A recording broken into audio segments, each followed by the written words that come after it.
And man of the community, you've always held down YO. Shout out to everybody who's out there in Getty Square. What's up? Salute. Let's talk about the business side. You brought your business outside of the music. You know, D Block set up at home. Yeah. That's number one. Yeah. Number two, Juices for Life. Yeah. Set up at home, man. Set up at home. One in Yonkers, two in the Bronx, one in Brooklyn. One in Brooklyn. Yeah. You took it on the road, but it's still within the community. Definitely. And when I say the community, I'm talking to the community that we grew up within. Yeah, definitely. Why was that so important for you? Because I feel like you have the cachet. You easily could have took the shit to 86th Street on the east side, 72nd on the west side. Eventually, future down the line, but I think I think the main important part of what the whole, we don't look at the juice movement as just a juice movement. We look at it like as an angle and an aspect of the health movement. So we just try to push it further within our community because we kind of understand the things that happens in our community that we don't talk about on rap albums. We don't talk about in our circles when we with our homies. We don't talk about on the way to the club. We don't talk about on the way to strip club. We don't talk about on the way to the smoke spot. Maybe with one homie or here or two, but when you start bringing up health and family issues and communication, that's something that has to be done on a broader scale right now for how many great legends we lost in and out of music. Right, absolutely. Even regular great people in our families, in our hoods, in our communities. So I think a big part of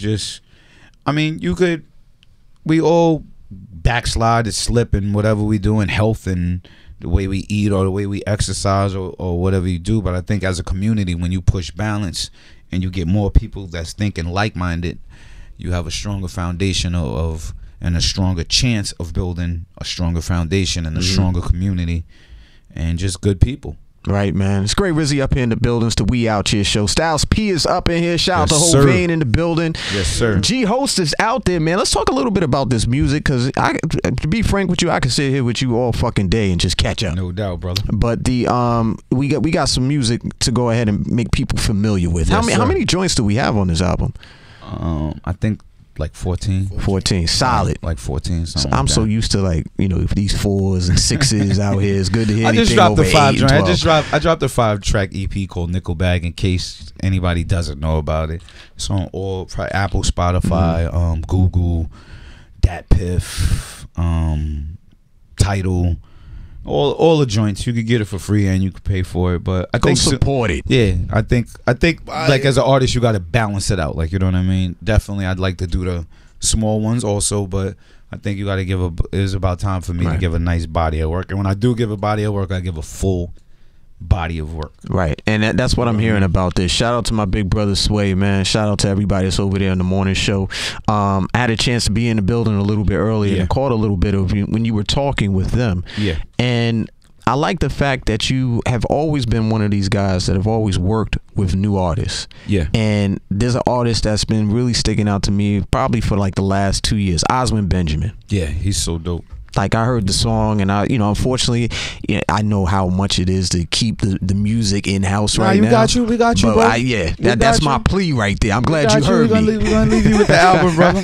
We're gonna leave you with Hove and make sure he send it to you. But what is it like still? Do you still get like that refreshing feeling when you're able to work with new artists? I love rhyming, dog. I love working with new artists. I love working with old artists. I love working with my peers. I love the craft of rhyming. I think the craft of making a song and MCing, I definitely love working with new dudes because it's new energy and it's humbling for somebody who's coming in behind you. Like, you know what I'm saying? We always try to embrace the youth as the Locks. Not just me and myself. I speak for my partners too. We try to always embrace the youth and everything that's in the game because it's kind of humbling. Like, the way it was paved for us, we've paved the way for others, and they're gonna pave the way for somebody else. So this is kind of like a thing of ours to those who really, Would you look at it like a fraternity? Elite. Yeah, it's like an elite club, especially for when it comes to lyricism. It's like it's a different nod than just regular rap. When you meet one of the elites and y'all, it's a different like, he trained this style, like he trained like it's kind of that kind of respect, like a master would have for another master in a different crafty style. Like, all right, we know he's a grandmaster. So that's how I think the elite MC field is. Like, you know what I mean? When you see each other, it's kind of like it is what it is. So for me to work with young artists, period, is always it just feels great because it's a common bond and a shared energy. And music should always be timeless. Like good music, great music should be timeless.